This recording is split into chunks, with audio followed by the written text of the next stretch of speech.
पहला क्वेश्चन है, भाषा शिक्षण के कौन कौन से कौशल हैं? किन्हीं 2 कौशलों के उद्देश्य लिखिए। बहुत ही महत्वपूर्ण प्रश्नों को मैंने इस वीडियो में सम्मिलित किया है, पूरा ध्यान से देखिए फ्रेंड्स।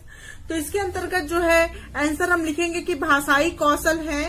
भाषाई कौशल फ्रेंड्स 4 प्रकार के आप लिख सकते हैं, सुनना, बोलना, पढ़ना और लिखना। ये 4 प्रकार होते हैं भाषाई कौशल के। तो यहाँ पे दिया गया है कि किन्हीं 2 कौशलों के उद्देश्य लिखना है। तो पहला आप लिख दीजिए वाचन, अर्थात पढ़ने का क्या उद्देश्य होता है। तो पढ़ने का उद्देश्य, पहला उद्देश्य है कि वाचन द्वारा शुद्ध उच्चारण का अभ्यास। दूसरा है कि अर्थ ग्रहण की क्षमता उत्पन्न करना। तीसरा है ऐसी क्षमता उत्पन्न करना कि बालक पाठ पढ़कर भाव समझ सके। और चौथा है आत्मसात किए गए विषय को बालक दूसरे को भी समझा सके, ऐसी योग्यता उत्पन्न करना। नंबर 2 है फ्रेंड्स लिखने के उद्देश्य। तो लिखने के उद्देश्य के अंतर्गत लिखेंगे, पहला उद्देश्य है कि भाव और विचारों को अभिव्यक्ति करने की योग्यता प्राप्त करना, मतलब भाव और विचार को लिख करके अभिव्यक्ति कर सके छात्र। दूसरा है शुद्ध वर्तनी में लिखने की योग्यता प्राप्त करना, मतलब शुद्ध वर्तनी में लिखे। तीसरा है विराम चिन्हों का उचित प्रयोग करने की क्षमता का विकास करना, मतलब कहाँ पर कौन से विराम चिन्ह का प्रयोग करना है। अल्प विराम, पूर्ण विराम, कई विराम चिन्ह होते हैं। तो कहाँ पर कौन सा विराम चिन्ह का प्रयोग करना है छात्र को, इसको उसका उचित प्रयोग करने की योग्यता विकसित उनके अंदर होनी चाहिए। नेक्स्ट क्वेश्चन नंबर 2 है फ्रेंड्स, संस्कृत लेखन में दोष के कारणों पर प्रकाश डालिए। बहुत ही महत्वपूर्ण प्रश्न है ये भी। तो इसके आंसर में लिखेंगे कि संस्कृत लेखन में दोष के कारण। तो लिखेंगे कि संस्कृत लेखन में दोष के निम्नलिखित कारण हैं। तो यहाँ पर इस वीडियो में मैं फ्रेंड्स 5 कारण लेकर के आई हूँ, और 5 में से आपको 3 या 4 भी याद रहेगा तो चलेगा, लेकिन याद होना चाहिए। पहला है लिखने के समय झुककर अथवा तिरछे होकर बैठना, ये संस्कृत लेखन में दोष है। पहला दोष है कि लिखते के समय जो है झुककर अथवा तिरछे होकर बैठना। दूसरा है कि लिखते समय कलम को बहुत नीचे से पकड़ना। तीसरा दोष है कि लेखन का अभ्यास न करना। चौथा दोष है लेखन में जल्दीबाजी, मतलब जल्दी जल्दी लिखना, ध्यान न देना। 5वां है लेखन के लिए उचित वातावरण न होना। तो ये 5 दोष हैं, बहुत ही आसान दोष हैं, आप लोग 5 का 5 लिख सकते। नेक्स्ट क्वेश्चन नंबर 3 है फ्रेंड्स, उच्चारण शिक्षण के दोष बताइए। बहुत ही महत्वपूर्ण प्रश्न है। इसके आंसर में लिखेंगे कि उच्चारण शिक्षण के दोष। पहला दोष है वर्णों को शीघ्रता से बोल देना। दूसरा है कि रुक रुक कर बोलना। तीसरा है वर्णों को बोलते समय नाक में से सुर निकालना।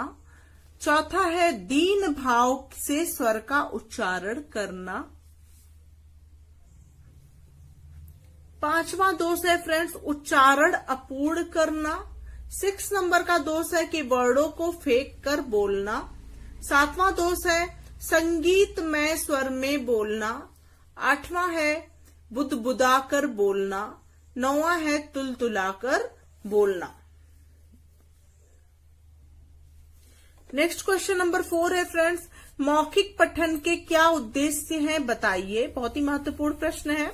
इसके आंसर में लिखेंगे कि मौखिक पठन के उद्देश्य, आप हेडिंग डालेंगे और लिखेंगे कि मौखिक पठन के निम्नलिखित उद्देश्य हैं। पहला उद्देश्य है पठन की गति में तीव्रता लाना। दूसरा है पाठ किए गए अंश को समझने की क्षमता उत्पन्न करना। तीसरा है बोध की गति में वृद्धि करना। 4th नंबर है फ्रेंड्स तथ्य को स्मरण करने की क्षमता का विकास करना। और 5वां है शिक्षार्थियों के शब्द तथा सूक्ति भंडार में वृद्धि करना, मतलब कि तथ्यों को जो है याद करने की क्षमता विकसित करना शिक्षार्थियों के अंदर, और शिक्षार्थियों के शब्द तथा सूक्त भंडार में जो है वृद्धि करना, मतलब अधिक से अधिक उनको शब्द सिखाना और शब्द भंडार में उनके वृद्धि करना। नेक्स्ट बहुत ही महत्वपूर्ण प्रश्न है, जीवनी और आत्मकथा में अंतर कीजिए। 2016 में पूछा गया प्रश्न है और रिपीटेड क्वेश्चन है, कई बार एग्जाम में पूछा गया है। तो जीवनी किसे कहते हैं फ्रेंड्स? सबसे पहले जीवनी के बारे में जान लेंगे कि जीवनी, पहले हेडिंग डालेंगे, किसी कवि या लेखक का जन्म कहाँ और किस परिवार में कब हुआ। मतलब कोई लेखक है, उसका जन्म कहाँ हुआ, किस सन में हुआ, किस परिवार में हुआ, कब हुआ, तथा उसकी शिक्षा प्राप्ति के उपरांत उसने हिंदी साहित्य के लिए क्या योगदान दिया। मतलब हिंदी साहित्य के क्षेत्र में उसका क्या क्या योगदान है, शिक्षा उसने कहाँ कहाँ प्राप्त की और हिंदी साहित्य के क्षेत्र में उन्होंने क्या क्या योगदान किया है, ये सभी उसमें वर्णन होना चाहिए इन सभी चीजों का। अर्थात उसकी रचनाओं आदि का विवरण, साथ ही हिंदी साहित्य सेवा से प्राप्त उपाधियों आदि का विवरण। मतलब कि उन्होंने क्या हिंदी साहित्य सेवा, किस प्रकार से सेवा की, क्या क्या रचनाएं रही हैं हिंदी साहित्य के क्षेत्र में और क्या क्या उपाधियां उन्हें प्राप्त हुई हैं, इन सभी चीजों का वर्णन करना या इन सभी चीजों का विवरण करना। इसके उपरांत हिंदी साहित्य में उनके योगदान हेतु स्थान और अंत में देहावसान कब हुआ, मतलब उनकी मृत्यु कब हुई, इसके बारे में भी पूरा फुल डिटेल उपरोक्त विवरण जीवनी के अंतर्गत आता है। तो ध्यान से समझ लीजिए कि जीवनी में क्या क्या चीजें सम्मिलित होती हैं।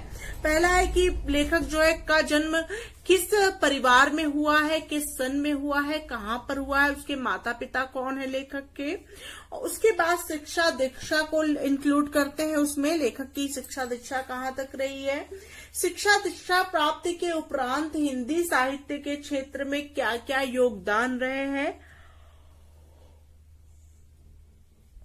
योगदान और उनकी रचनाएं वगैरह ये सब उल्लेखित करना। उसके बाद जो है उनकी जो है हिंदी साहित्य में जो उन्होंने रचनाएं और जो चीजें उन्होंने अपना योगदान दिया है, इसके उपरांत उन्हें कौन कौन सी उपाधियों से विभूषित किया गया है, इसका विवरण देना। और उसके उपरांत जो है फ्रेंड्स हिंदी साहित्य के योगदान हेतु जो है उनको स्थान क्या मिला है, स्थान का वर्णन। और अंत में जो है उनकी मृत्यु कब हुई, कहाँ हुई, कैसे हुई, इसका पूरा विवरण देना ही जीवनी कहलाता है। बहुत ही आसान शब्दों में मैंने आपको समझा दिया जीवनी के बारे में। होप आप लोग अच्छे से समझ गए होंगे। एग्जाम में आप अपनी भाषा में भी अच्छे से लिख सकते हैं। अगला आता है फ्रेंड्स आत्मकथा क्या होता है। तो आत्मकथा में किसी साहित्यकार द्वारा स्वयं किसी विशेष विषय पर लिखा विवरण, जिसके अंतर्गत अपने जीवन आधारित घटना विशेष का वर्णन। मतलब जीवनी जो होती है वो दूसरों के द्वारा लिखी जाती है, लेकिन आत्मकथा जो होती है वो लेखक स्वयं लिखता है और खुद किसी घटना विशेष के बारे में पूरा वर्णन करता है, उसे आत्मकथा कहते हैं। अगला क्वेश्चन नंबर 6 बहुत ही महत्वपूर्ण कि पठ धातु का लड लकार प्रथम पुरुष तीनों वचनों में रूप लिखिए। तो इसके आंसर हम लिखेंगे पठ धातु का लट लकार। तो प्रथम पुरुष का तीनों वचन लिखना है, एक वचन, द्विवचन, बहुवचन। तो प्रथम पुरुष में होता है अपठत, अपठताम, अपठन। तो ये हो गया आपका पठ धातु का लट लकार का तीनों वचन का रूप। नेक्स्ट क्वेश्चन नंबर 7 है फ्रेंड्स, प्रधानाध्यापक एवं इत्यादि शब्दों का संधि विच्छेद कीजिए। 2016 में पूछा गया प्रश्न है। तो इसके अंतर्गत प्रधानाध्यापक में लिखेंगे प्रधान धन अध्यापक और इत्यादि में लिखेंगे इति धन आदि। अगला क्वेश्चन नंबर 8 है कि पुनर्वलन शब्द से क्या अभिप्राय है, सो उदाहरण लिखिए। तो इसके आंसर में लिखेंगे कि पुनर्वलन के अंतर्गत वे सभी क्रियाओं तथा तथ्य आ जाते हैं जिनसे विवश होकर छात्रों को क्रियाएं करनी पड़ती हैं। अध्यापक का आदेश, स्वयं की इच्छा, बड़ों का सम्मान तथा सामाजिक मर्यादा से प्रभावित होकर जो कार्य किए जाते हैं वे सभी पुनर्वलन के अंतर्गत आते हैं। अगला क्वेश्चन नंबर 9 बहुत ही महत्वपूर्ण है कि अनुकरण वाचन एवं सस्वर वाचन से आप क्या समझते हैं। बहुत ही ज्यादा महत्वपूर्ण। तो इसके अंतर्गत पहली हेडिंग डालेंगे अनुकरण वाचन। तो अनुकरण वाचन के अंतर्गत लिखेंगे कि शिक्षार्थियों द्वारा व्यक्तिगत रूप से आदर्श वाचन या अनुकरण द्वारा किए गए पठन को अनुकरण वाचन करते हैं। मतलब अनुकरण करके यानी किसी चीज को फॉलो करके जो पठन किया जाता है उसे अनुकरण वाचन कहा जाता है। नेक्स्ट है फ्रेंड्स सस्वर वाचन। तो सस्वर वाचन के अंतर्गत लिखेंगे कि इसके अंतर्गत कक्षा के समस्त शिक्षार्थी एक साथ मिलकर समान गति तथा लय में मौन पठन करते हैं, उसे सस्वर वाचन कहा जाता है। नेक्स्ट क्वेश्चन नंबर 10 है यथाविधि त्रिफला शीतोष्ण चक्रधर शब्दों में समास विग्रह करते हुए प्रयुक्त समासों के नाम लिखिए। तो समास जो है यथाविधि है। यथाविधि अर्थात इसका होता है अर्थ विधि के अनुसार, और यथा चूंकि यहाँ पहले जुड़ा हुआ है तो ये अव्ययी भाव समास है। मैं समास के बारे में सभी समास के बारे में मैं अपने चैनल पे पढ़ा चुकी हूँ। आप लोग अगर चाहें तो समास का भी पूरा वीडियो देख सकते हैं। अगला है त्रिफला। त्रिफला 3 फलों का समाहार। तो मैंने आपको बताया था जहां पे संख्या शब्द आए, संख्या आए, वो आपका होता है द्विगु समास। अगला है फ्रेंड्स शीतोष्ण।